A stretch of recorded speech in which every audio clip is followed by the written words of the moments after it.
Well, I contracted for a new construction home in 2012. On May 15th, 2013, I closed on a new construction home in the West Shore Yacht Club of Tampa, Florida.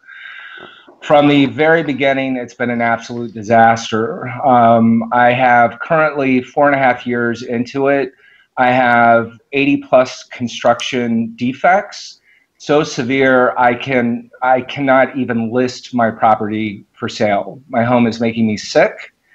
I don't want to be here, but there's really nothing I can do if I can't sell it.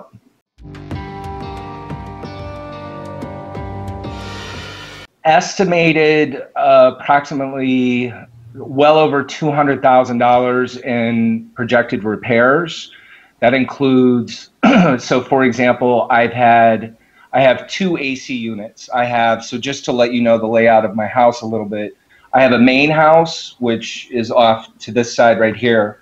It's connected, so I have a separate garage that's not connected to the house. Above that is a guest retreat.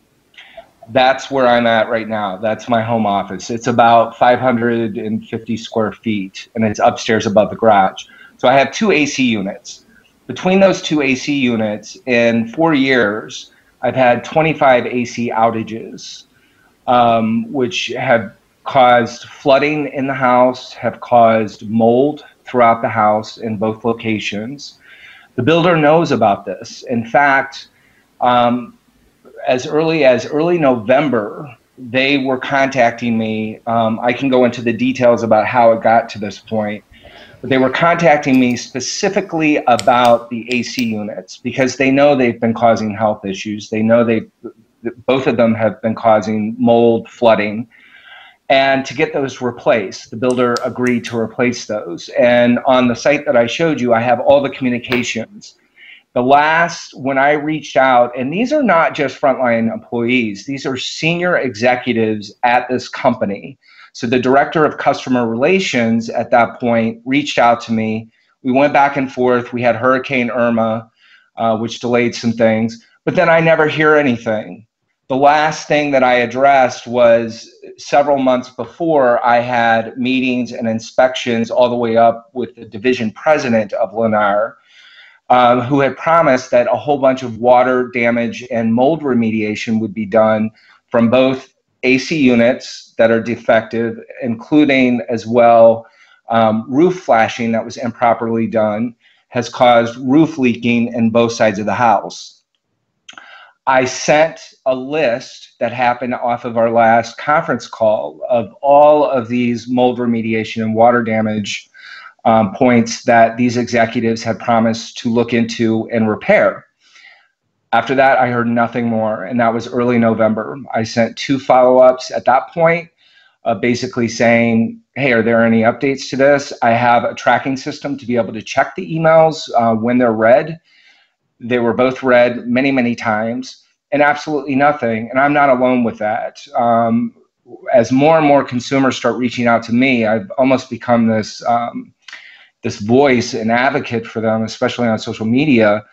All of them have a very similar experience, which is once Lennar comes in and inspects and finds out that the issues are very severe, they just go silent. They block them on social media. They don't return calls. They don't return emails. I've experienced that not once, but now twice, and again with very senior executives at Lennar. There's nothing they could do to make me happy, because it may sound dramatic, but it's absolutely true. This has been one of the most, well, no, I would say the most traumatic experience I have ever gone through, and there's a lot I'm leaving out here because we don't have a lot of time for it. The least they could do is buy my house, because even if all the repairs are made, because of Florida disclosures, I still have to sell well under market value, probably for less than what I actually owe, even though I technically have several $100,000 in equity in this home, is to buy my home and pay for the repairs, the tens of thousands of dollars in repairs that I have paid for out of pocket, plus plus to not get anything done. And this is where consumers really need to understand that there are simply no protections from an attorney general perspective or any of the things that we're used to. I have spent close to $100,000 in attorney fees to get absolutely no resolution whatsoever. And that would be a start, but that's still not going to make me happy. That will get me to a point where I can simply move on with my life. And that's all I want to do at this point.